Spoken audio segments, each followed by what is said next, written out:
Ayan, magandang araw mga kaibigan. So pag-uusapan natin ngayon ang mga artista or mga sikat ngayon sa social media na tatakbo sa kanilang mga bayan. Ayan, so magkakaroon lang tayo ng konting reminder sa mga botante natin ngayon, no, na mag-ingat-ingat tayo sa mga iboboto natin kasi mahirap na bumoto sa mga sikat. Kasi di porket sikat sila, kailangan na natin iboto. Di porket may mga pera sila. Lalo na pag sinabi nilang tatakbo ako para makatulong sa ating bayan.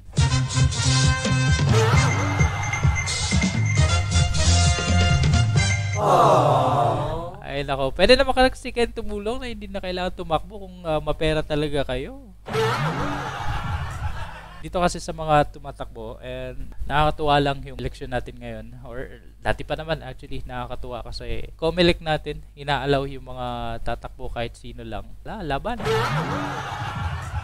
Pero sana naman piliin natin yung tama kasi yung mga sales lady hinahanapan ng experience, 1 to 3 years experience, tapos dito walang ka-experience.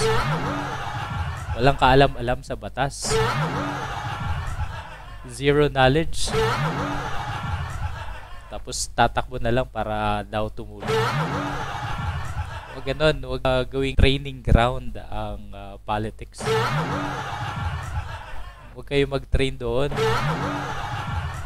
Kumbaga, starting from the bottom, now we're here. Simulan niyo sa pinakamababang posisyon sa barangay or any government sector. Pwede ninyong simulan, magkaroon kayo ng knowledge, at the same time pag-aralan nyo naman kahit mag-aral kayo, kahit Paul Simon lang. Hindi porket nakapag-aral kayo ng medtech. Diba, Rosmar? Sorry naman, Rosmar. Nasample ka tuloy. Yung iba nga dyan, diba, nakakatawa yung ano natin, hinahanapan natin ng ilang taong experience yung mga normal na citizen para makapagtrabaho. Hinahanapan natin ng maraming requirements, pero dito sa pagtakbo at saka pag-handle ng government natin para matulungan at saka ma-assist yung mga law at saka ma-provide or ma-implement yung mga batas natin sa Pilipinas, and anyone can run.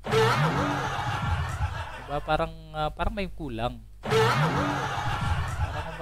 Parang may mali ata. So, simulan nyo sa pinakamababa. Huwag naman kayo mag-jump in. Congressman kagad kayo.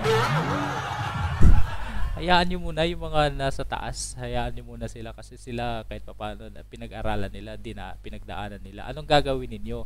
So, basically, sinasabi nyo kasi dito na gusto nyo na tumulong sa mga kababayan natin. Pwede naman kayo tumulong. Pwede naman kayong magbigay ng any assistance to them. Sabi nyo na, may pera naman kayo. Tulong lang talaga. Go ahead. Tumulong kayo na hindi na nila kailangan umupo. Ba't kailangan nyo pang umupo kung tulong lang talaga?